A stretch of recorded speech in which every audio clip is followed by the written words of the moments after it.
Welcome to Sex with Rebecca, a show geared towards relationships and sexuality that'll help you enjoy your relationships more than you ever thought possible. So send us your difficult questions and we'll bring you expert answers unlike anywhere else. On tonight's show, we'll be discussing how to build a better relationship, answering an email on open relationships, and teaching you some fun positions that don't contort you like a pretzel, but are a lot more fun than eating one. Let's begin our discussion on creating better relationships with our special guest, registered psychotherapist and couples counselor, Mark Lang, backed by popular demand. Welcome, Mark. It's so good to be with you again, Rebecca. I'm always so excited to have you joining us because we have so much fun. And tonight we'll be discussing a topic that you and I run into all the time with our clients. So why don't you start us off with what a healthy, happy relationship actually looks like? So a healthy, happy relationship, first and foremost, is one that listens.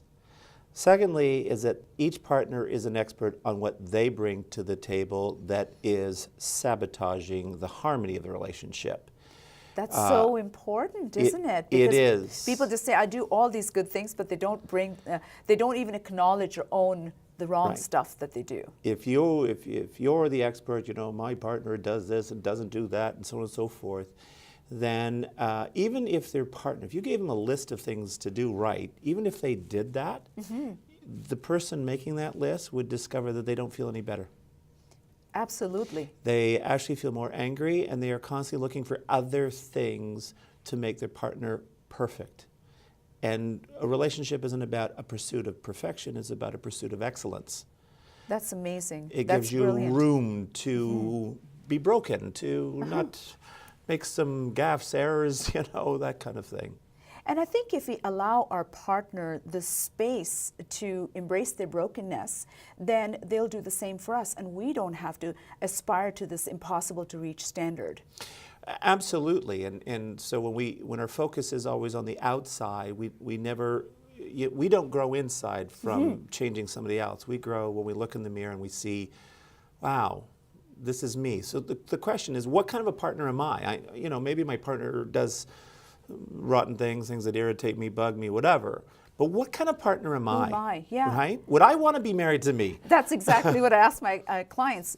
Ask yourself, would you want to be married to you? Would you even want to date you? Yeah. And I always end my day by thinking, was I a good partner today? And if I wasn't, tomorrow is a better day. And if I was good, what did I do that made my partner smile? And kind of make a little note that this is something that I need to do more of. So a great way of thinking about that is what we refer to as the 1% solution. So what could I do today that would give my partner a 1% more sense that they're loved, cared for, supported, whatever you want to work on, than the day before? Because anybody can do 1%. 1%. Right? So it's not, I don't have to whisk her away to a trip in Hawaii. She'd probably love it, but, it would be just, doing something to support. It could be bringing home her favorite chocolate bar. It could be putting a love note on her pillow and her lunch. It could be a text. It's the simple little things. And you listen to a widow, at the funeral, and, it's funny hitting her. She's lost her partner. It is not the big things that she will lament. It will be, he always brought me tea and toast in bed, or, the little tiny things. He always made me laugh. And that's so easily doable, those little things, and they do add up. And I think at the end of the day, the essence is, I matter to you, you thought of me. Yes. And that's what makes it takes it off the charts instead of just, okay, you doing the mundane and expecting me to give you credit. I mean, that stuff is important too. The other thing I also think that's important is giving feedback. Sometimes we think when people do what they're expected to do, we don't need to appreciate it. And John Gottman, of course, talks about admiration and appreciation being key to a relationship doing well. Yeah.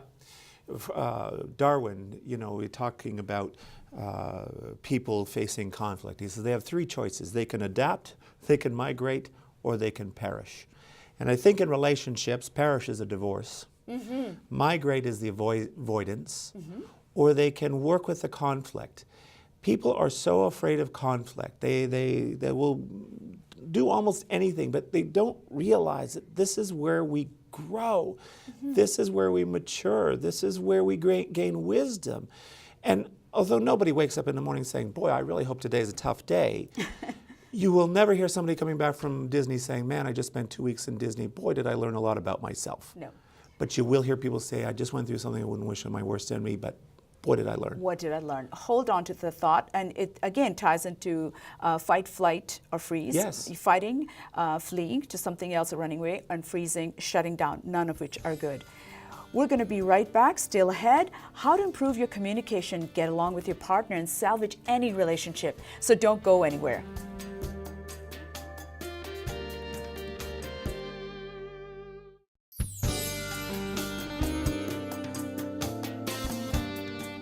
Welcome back to Sex with Rebecca, geared towards making your relationships more robust than you ever thought possible. So send us your questions, and we'd love to bring you expert advice. Today's question is from Katrina. Dear Rebecca, last week my partner asked me if I'd be willing to go for an open relationship. I know we've been having some issues, but that was truly a shocker.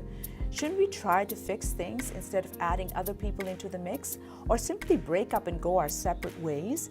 He claims that more and more people are doing this so they can continue living their life with a partner who's great in every other way versus ditching all that due to a lack of sexual excitement.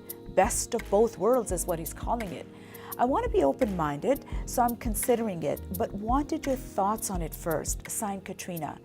I feel for you, Katrina, because while it's true that more and more people are giving that option a shot, something like that coming at you out of the blue must have felt like a shocker indeed. And I agree with you that if things aren't feeling right, adding other people into the mix isn't going to fix it any more than adding babies into the mix can, which is another thing that people try to do to salvage a sagging relationship. That said, those who open up their relationships for the sheer pleasure of it based in mutually agreed upon terms can pull it off indeed, provided they go in with their eyes wide open. They know that you have to be a solid couple to make something like that work, because attachments and jealousy can and do pop up. They also have some solid ground rules, so their relationship is protected and prioritized. That means they decide ahead of time what kinds of relationships are okay, what rules must they play by, how they'll pick their play partners, what they'll tell others, particularly the kids if they have any, whether or not they'll need to approve of each other's choices, how they'll handle safe sex, whether or not they'll share their experiences with each other, and so on. And these things don't generally get decided in a single negotiation. Most people end up having several conversations where each party speaks truthfully, especially with respect to their boundaries. And only if and when both parties agree to it based in mutual benefits will they actually go ahead. Meaning if either party is uncomfortable, it's perfectly okay for them to say so. But in that case, conversations must be had with respect to how the other party's request will be handled. Katrina, I hope I've shed some light on the machinations and complexities of the process so you can make your decision wisely, something that rocky relationships can't handle. Bottom line, if you're struggling as a twosome, the more people you try to add to the equation, the harder you'll struggle. So try fixing your issues in other ways, and then if you both still want to go ahead, do it in a safe and smart manner, putting your relationship first at all times. Good luck to you guys. As I always say, it's easy to do something and impossible to undo it. To our audience, if you have any questions of your own, do write us. We love your involvement. Speaking of which, if you enjoy the show, we'd really like for you to subscribe to our YouTube channel. If we have enough people connecting with us there, we'll be uploading additional stuff that's too hot to be aired on TV. So do help us make that happen. Still ahead, our discussion continues on making your relationship the very best it can be. So do stick around for that.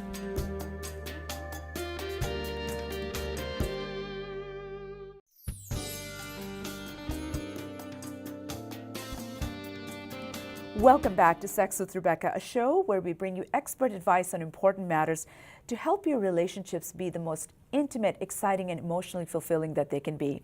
Toward that end, we've been discussing how to make your relationship the best it can be with couples counselor extraordinaire Mark Lang. Like myself, Mark works at the Bay Ridge Family Center, where he has quite the reputation for saving marriages in trouble. Mark, one of the reasons for that is because you truly believe that any relationship can be salvaged, provided we're not looking at abuse or someone with an addiction who's not interested in getting treatment. arguments. So can you please tell us what are some of the building blocks that you work on to help relationships in trouble? So certainly one of the first things in those cases, when you're talking about the exceptions, the most important trait that any of us can bring to a relationship is the trait of cooperation. No cooperation, no growth. It's as simple and short and sweet as that. So, if you and I are married and you've got some kind of a beef with me and I just say, well, that's just who I am, if you don't like it, there's the door. Oh, you hear that all the time. There's no cooperation, right?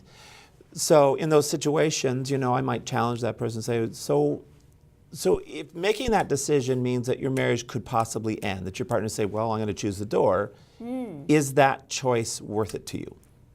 Very well put. And so sometimes I get people say, yeah, it is. If they don't like it, that's it. I'm not changing. And that's the hard part when they serve you notice that this is what it is. It is what it is. Take it or leave it. Because then you can't even bring it up because they've told you that you have to take it or, I'll leave. So a person is really, their hands are tied at that point, and not in a good way. They look like they're being very assertive, but they're really being hyper avoidant in that. And, we really are not taught how to fight for ourselves. We're taught how to fight, and get into conflict with people, but to fight for ourselves in a way that our partner can hear that and go, wow, I didn't realize you bled red as well, Right. And so I think that's a very key thing that I see missing for a lot of couples. They can have these conversations of fact. Right. So that, I guess, brings us, you've talked about the two C's, the connection and the conflict. Yes. How about the third C, communication? You have some really poignant rules for that. Right. So you can have a conversation of fact. That would be, it happened Tuesday night. No, it happened Tuesday afternoon. It was $18. No, it was $17.95. And they actually fight about that. They do. They'll do that. And I'll let them go along on that in the session. Sometimes they'll say, so who here feels better? Nobody puts up their hands. Exactly. Who here feels worse? Both hands go up. Right. So what we need is and the thing with a conversation of fact is really what we're having is a debate, which means you have two people speaking, no one's listening, and the goal is to win. So who likes losing? Nobody. Nobody. Yeah. And so I think that's very well put, that you're talking that when we get a fact, or as Dr. Sue Johnson calls it, getting caught up in the content tube, who cares? What's important is what's lying the beneath. Meaning? So can you talk about the meaning piece? The conversation of meaning is where there's somebody who's speaking and there's somebody listening. The listener's job is to help the person speaking feel heard and understood. I get what you're thinking. I understand why you're feeling. Gee, if I were in your shoes, I get it. But it means, letting it just be about them. It means employing empathy. You can also do this little trick called fake listening, where, you're presenting some kind of beef to me, and I go, okay, yes, and so then when that happened, that's when you were upset. But in my head, I'm going, well, you called me that last week, or you did this to me. It doesn't matter whether I'm having that debate in my head or I'm having that debate verbally with you. The only thing that we're going to arrive at is resentment. Right. You will solve nothing in that. So meaning is a sense that I get you. I understand your world. I may do it differently, but not everybody's like me, right? And when I listen to somebody, the gift I give them is I validate that they have worth. Absolutely. Right? You validate that they have worth and they're significant, they're important. And I think the listening is the key piece, because we don't listen. We're thinking of rebutting. Yes. We're thinking of getting defensive. But the actual active listening, I sometimes say to people, we have two eyes, two ears, and one mouth. Yes. You sort of use that ratio to guide your discussion. We literally have 15 seconds if you want to make a comment. And of course, we have lots more stuff coming after break. But you have a quick comment on the listening piece. So on the listening piece is that the important element of the communication, as they say, is helping that person feel heard and understood in what they're trying to present to you, right? And so being able to calm yourself down. And for men, it's understanding is that we tend to have this propensity towards wanting to fix things, right? Just tell me what you want, and then you'll be happy. And then they're shocked to find out they're not happy, because that's an approach of fact. Right. As approach for her, he did all the things on the list, but he was miserable the whole time. He was miserable the whole time. So the meaning is what's important there, and feeling heard, and Right. feeling significant, and feeling validated. Right. And that means you get me. And most of the time when guys want to fix stuff, women don't want you to fix anything. They just want you to hear it. They just want you to empathize so that they already know how to fix what they need to Right. fix. They just want to, gee, sweetheart, that sounds like you had a horrible day today. Are you okay? You just understand The me. closest you come to fixing is there anything I could do that could help the day at least end better for you? Absolutely. Right? Hold on to that thought. We have some more stuff that we want to get back to. Time goes quickly. It does. Great information, Mark. When we return, we'll be leaving you with some final tips to make sure that your relationship stays on track, whether you're going uphill, downhill, or just coasting along, so you can reach nirvana. I know you'll want to stick around for that because it's a hotter destination than any vacation destination.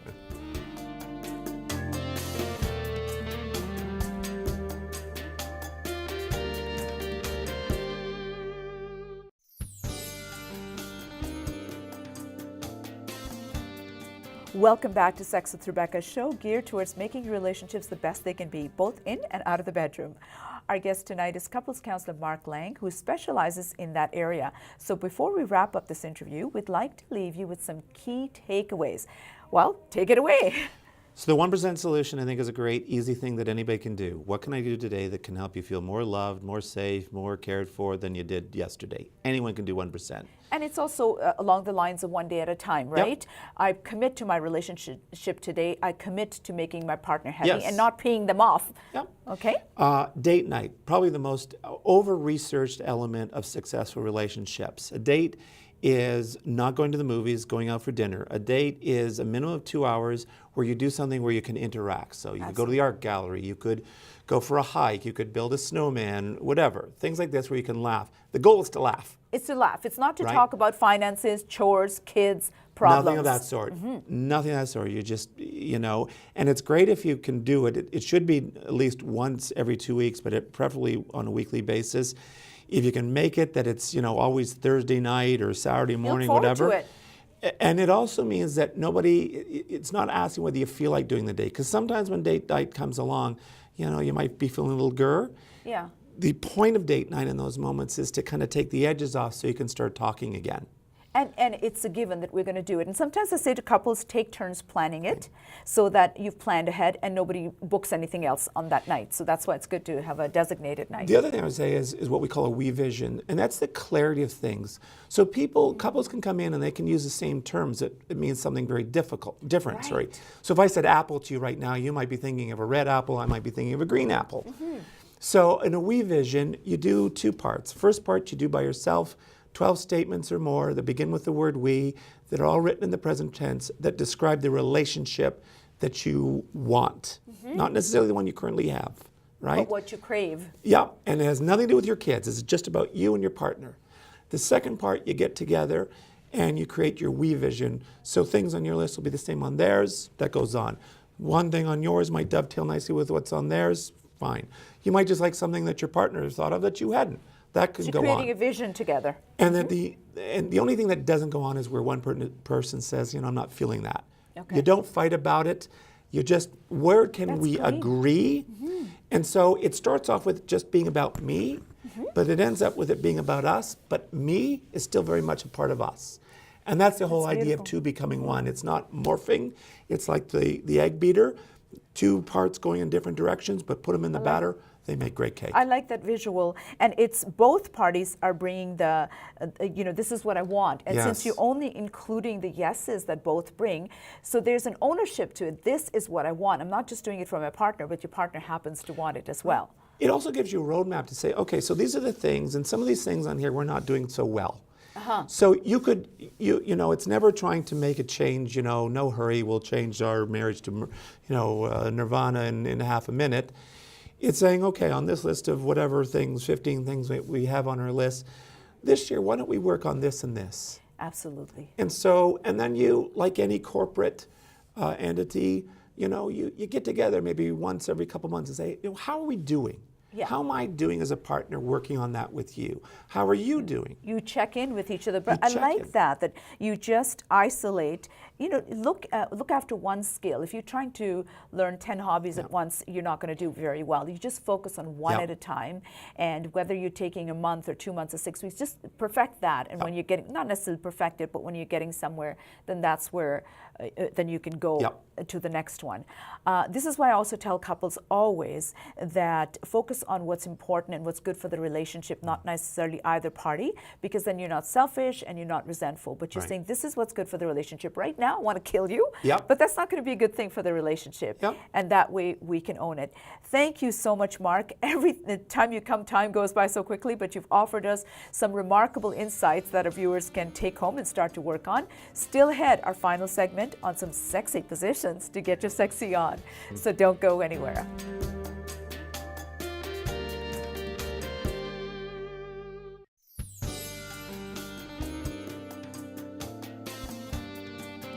Welcome back to Sex with Rebecca. Now, before we say goodnight, I want to share some fun positions with you. Hey, if you've gotten close already with Mark's great tips, this is a great way to get you closer still. First position is called cat. While the traditional missionary remains a favorite with most couples, thanks to max eye contact, intimacy, and the possibility of kissing, since the woman wraps her legs around the man, it makes it less snug, not to mention the friction from thrusting doesn't get anywhere near her sweet spot. He's in here, sweet spot is up here. On the other hand, coital alignment technique, aka the cat position, allows a woman to squeeze her legs together once the guy enters her, forcing his legs on the outside to create a snugger fit. And then he just hooks his feet under hers or pushes off the footboard if he's too tall, allowing him a chance to ride higher than usual, creating max friction against the clitoris, thereby increasing her chance of having a clitoral orgasm, which can be further magnified by him rotating his hips in a screwing motion. I guess they call it screwing for good reason. The next position is called the grinding mill. We all know that what the doggy looks like, but for those who love it yet can't manage it due to significant height difference, or because her back or either one of the knees can't take it, the grinding mill allows a more comfortable option. Basically, the woman kneels into a heavy chair or sofa, leans forward and supports herself against the backrest, while the man stands behind her and then enters her. This allows him to spoon up into her and kiss her erogenous zones on the back and the sides of her neck, making it all the more intimate. Sure beats flailing away with very little contact. Next, we have lap dance. For deep penetration, intimacy, and comfort, a man may sit on an armless chair such that the woman can straddle his lap and mount him. If she faces him, they can kiss, hug, and stroke, just like the missionary. But if she faces away, so they're both facing forward, sitting in front of a mirror maybe, they can watch themselves while he has easier access, to stimulate her breasts or her clitoris. Next position is counter solution. Where penile length is an issue, any position where a woman pulls her knees and thighs back towards her chest shortens the vaginal canal, thereby making him feel extra long. But be careful, because if you don't give the vagina a chance to warm up first, it can hurt. Now, if the girth is also an issue, she can put her feet on his chest and rock, because that will also tighten the vaginal canal, making him feel huge and her feel really, really tight. I hope those positions have given you some homework to work on through those cold wintry nights so you can keep each other nice and warm. Thank you all for joining us tonight. Be sure to tune in again next week. And don't forget to email us your questions and subscribe to our YouTube channel to catch up on missed episodes and watch your favorite shows again, and to get a few extras that are too hot for TV. I'm Rebecca Rosenblatt, your host, wishing you happy, healthy, and passionate relationships. Until next time.